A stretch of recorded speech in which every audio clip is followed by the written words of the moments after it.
ce midi, dans Sur Place ou Emporté, on a le plaisir de recevoir Francis. Francis, c'est un peu un baroudeur des temps modernes. Il a décidé de tout plaquer, de tout quitter. Il a rendu son appartement. Et Francis, tu pars sur les routes pour créer ta chaîne YouTube. Ça s'appelle Le Balado. Bonjour Francis, bienvenue. Bonjour Julie, bonjour à tous. Alors, pourquoi avoir eu l'idée de tout plaquer comme ça ? Est-ce que c'est lié, tu crois, au confinement ou c'est une idée que tu avais déjà depuis longtemps et tu t'es dit, ça y est, c'est le moment ? Évidemment, il y en a un peu, le confinement, ça n'a pas aidé. Hein. T'es comme t'es comme un lion en cage, en fait, et puis à un moment donné, t'as envie de t'échapper. Mais j'avais déjà ce genre d'idée-là depuis très longtemps. En fait, l'idée de cette chaîne, Le Balado, qui a été créée le 5 mai dernier, c'est une idée qui vient du Canada parce que le balado, ça veut dire podcast en français du Québec, tout simplement. Et le déclic était arrivé là-bas et tout simplement, un petit hommage au Québec parce que le mot balado, on le connaît pas chez nous en France. Et comme ce que j'ai fait là-bas pendant mon voyage, c'est de tester les activités locales. Pas les choses à voir parce que des chaînes de voyage qui montrent des paysages. Voilà, il y en a plein. Plus les choses à faire. Les choses à tester. Et tu remarques que quand tu es à l'étranger, quand tu es loin de chez toi, n'importe quoi dans la vie quotidienne devient une attraction. Par exemple, tu vas au Canada, tu déblaies la neige. Chez nous, en France, ça serait une corvée. Là-bas, tu es content de le faire parce que c'est des paysans. Tu vois. Là-bas, tu testes la poutine, c'est extraordinaire. Tu patines sur un lac naturellement gelé, c'est naturel. Donc voilà. Et bref, je me suis dit, un jour, je reviendrai avec une caméra au Canada. Et du coup, on va commencer par la France. Mais... Voilà, exactement. On va revenir un peu par chez nous, parce qu'à la base, tu es de Rennes. Ouais. Et donc, tu as commencé ton balado directement à Rennes, tout simplement. C'est ça. À Rennes, avec le but, c'était de faire une destination par mois, une vidéo par semaine. Donc, du coup, 4 vidéos à Rennes. Et quelles sont les choses typiques à tester à Rennes ? Par exemple, les galets de saucisses, naturellement. Évidemment. Une partie de palais breton. Bien sûr, tu peux tester aussi les bières, à consommer avec modération, et puis la fameuse rue de la soif, hein. C'est toujours un petit passage obligé. Et puis une vidéo sur la langue bretonne parce que je trouve ça très beau, ce patrimoine oral aussi. Et quelques mots en breton peut-être ? Alors, je parle pas breton, mais je peux dire Deves maternol et braise gand It West, c'est-à-dire excellente journée à tous sur It West par exemple. Non, mais t'es trop fort. Francis, tu restes avec nous, on continue de parler de ton balado ce midi dans Sur Place ou Emporté. Sur Place ou à Emporter. Sur It West. Et ce midi, dans Sur Place ou Emporté, nous avons le plaisir d'être avec Francis. Francis qui nous parle de son balado. Le principe, en fait, une destination par mois à découvrir sur ta chaîne YouTube. Ouais. Tu as commencé donc par Rennes, hein, tu nous as parlé des galettes saucisses, de la rue de la soif, à consommer avec modération, évidemment. Quelles sont les autres villes qui sont en projet actuellement, Francis ? Alors là, ce que j'ai tourné, ce que je viens juste de tourner, hein, qui va être disponible sur la chaîne à partir de mercredi, c'est le Pays Basque, donc vidéo à Biarritz, à Saint-Jean-de-Luz et à Bayonne. Et puis sinon, dès demain, je commence à enregistrer une série sur un voilier. Et là, je vais au Sable d'Olonne, embarquer sur un voilier pendant quelques jours. Alors, qui t'accueille justement sur ce voilier ? Alors, le bon plan, ça vient du site La Bourse aux équipiers. Bourse aux équipiers, rapidement, c'est comme un espèce de couchsurfing, Airbnb, mais pour les voiliers. Tu as des propriétaires de bateaux qui n'ont pas forcément envie de naviguer seuls, pour X ou Y raison, et qui accueillent des gens, débutants ou confirmés. Et bref, ça te met en contact. Et moi, j'ai dit, je souhaiterais apprendre la voile, je souhaiterais apprendre à naviguer. J'ai jamais fait de voile de ma vie, mais je suis motivé. Voilà. Et le skipper en question, qui s'appelle Herman, hein, pour la petite histoire, avec lui, on a fait une croisière vers l'île d'Edic. Super. On avait dormi là-bas, donc une première croisière. Et puis je leur appelais récemment parce que j'avais envie de faire une vidéo sur la voile habitable. Et il me disait, je pars 15 jours en croisière, la croisière annuelle. Et je lui dis, il y aurait moyen de venir. Il restait une place, donc j'ai dit banco, donc voilà. Alors attends, ok, donc t'embarques au Sable d'Olonne, ça c'est bien joli. Ouais. 15 jours de mer, très bien, mais vous allez où ? On va normalement, parce qu'après, c'est jamais une science exacte, la voile, je pense. Hein. Ça dépend toujours des conditions de météo et de ce qui se passe. Normalement, on descend vers tout ce qui est La Rochelle, l'île d'Aix, l'île d'Oléron. Après, on verra. Mais il y a plein de façons d'angler le sujet. Hein. Soit comment t'apprends à faire de la voile avec les bases de chez Base. Quelle est la particularité du golfe de Gascogne par rapport, par exemple, à la Méditerranée ou par rapport à la Manche. Il y a plein de façons d'angler le sujet. Et il y a plein de façons façon de montrer que la voile, je trouve que c'est pas si compliqué. Si un débutant a réussi à se faire accepter sur un voilier. Donc normalement ça devrait le faire. Ouais, je pense. Faut surtout avoir l'envie de bouger, quoi. Et alors, une fois que tu auras passé ces 15 jours sur ce voilier, c'est Herman, c'est ça, qui va t'accompagner pendant ces 15 jours. C'est le nom du skipper. C'est le nom du skipper. Tu vas atterrir quelque part et alors, avec ton sac à dos, tu vas faire quoi? Tu vas partir où?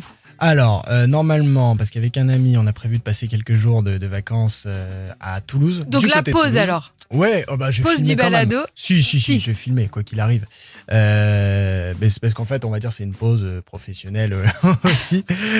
Toulouse, et après, normalement, peut-être des vidéos du côté du Vaucluse, de Vaison-la-Romaine. Après, surtout ce qui sera intéressant, dès que ça sera possible, c'est de passer les frontières, d'aller dans quelques pays étrangers. Et l'avantage, c'est qu'en Europe, on a beaucoup de pays en peu de distance. Oui, parce que tout ça, on est d'accord, ça se passe à pied, en transport en commun. Enfin, je veux dire, aujourd'hui, t'as rien, t'as pas de voiture. Ah bah oui. T'as plus de chez toi. C'est ça. Et l'avantage avec tout ça, c'est que t'es obligé de sympathiser avec les gens pour partager des expériences. C'est ça l'avantage. Moi, j'ai juste un gros sac à dos et ma trottinette. Pour l'instant, c'est tout. Après, je prends le train quand il faut, je prends le bus quand il faut, ou quand j'ai envie de marcher, je marche. Mais on va vous prendre des photos, justement, on va vous mettre une photo de Francis sur la page Facebook d'It West avec son sac à dos et sa trottinette. Et tu restes avec nous, on va continuer d'en parler ensemble. Sur place ou à emporter sur It West. Et on parle toujours de cette aventure humaine ce midi dans Sur place ou à emporter avec Francis, baroudeur des temps modernes et son balado. Alors est-ce que Francis, ce besoin justement de partir, de tout plaquer, t'as lâché donc ton job, ton appart, est-ce qu'il vient du confinement? Tu l'as un peu évoqué tout à l'heure, ou est-ce que d'où vient justement ce besoin de se recentrer sur l'humain? Ouais, déjà j'étais comme ça avant, mais c'est vrai que le confinement, le Covid, ça a montré à quel point on avait besoin des uns des autres. C'est incroyable. On avait besoin des bars, des espaces en terrasse, des lieux de rencontre. C'est important. Pourtant, on a déclaré ça non essentiel. Ça l'est visiblement. Et surtout, Francis, ça veut dire aussi que tu as un besoin d'aller vers l'autre, même si tu ne le connais pas, justement, à la rencontre d'une personne qui serait capable de t'enrichir. Tu sais, on sait jamais qui est-ce qu'on va rencontrer. On sait jamais sur quoi ça peut déboucher. Ouais. Enfin, je vais te dire tout simplement oui, tu peux me poser la question autant de fois que tu veux, je vais te dire oui, évidemment, l'humain, c'est le plus important. Non, mais ce que je veux dire par là, c'est que ceux qui nous écoutent, par exemple, ils pourraient dire ouais, ok, ça donne envie, mais ça fait peur. Lâcher un appart, c'est-à-dire qu'aujourd'hui, tu n'as plus de chez toi, toute ta vie, elle est dans ton énorme sac à dos que vous pouvez retrouver donc, sur la page Facebook d'It West. Enfin, voilà, c'est aussi finalement quitter un certain confort. Qu'on peut avoir tous les jours, tu vois, quitter quelque chose de rassurant pour quelque chose de complètement pas rassurant du tout.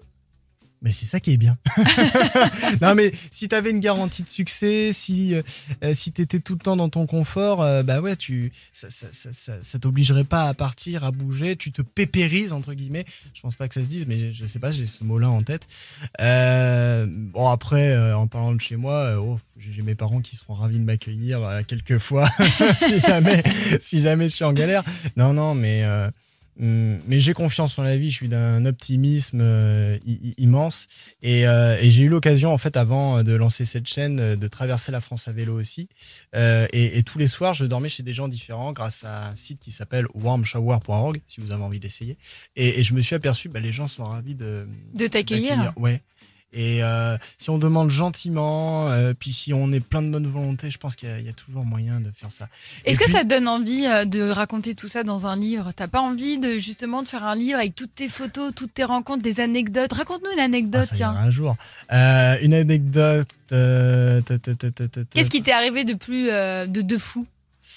De plus fou, j'ai plein de trucs. Par exemple, une fois, il y a 2 ans, j'étais parti au Canada, je suis arrivé à Montréal, il faisait moins 3 degrés. Moi, j'étais avec juste un bagage cabine, un sac à dos, un jean, une chemise achetée en France, pas du tout adaptée pour le climat local, et mes chaussures. Ça, c'était ouf, par exemple. Et puis finalement, j'ai passé un mois là-bas sans payer un seul jour d'hôtel, en fait, parce que j'étais logé chez l'habitant.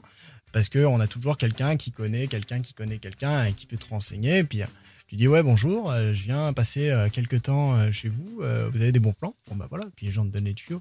Non, les gens Tranquille sont quoi, spontanés. alors qu'ils te connaissaient ni Dave ni Adam. Mais non, ouais, les gens sont spontanés. Je pense que ouais, les gens ont envie de ça quoi. Et non, puis moi je suis assez optimiste.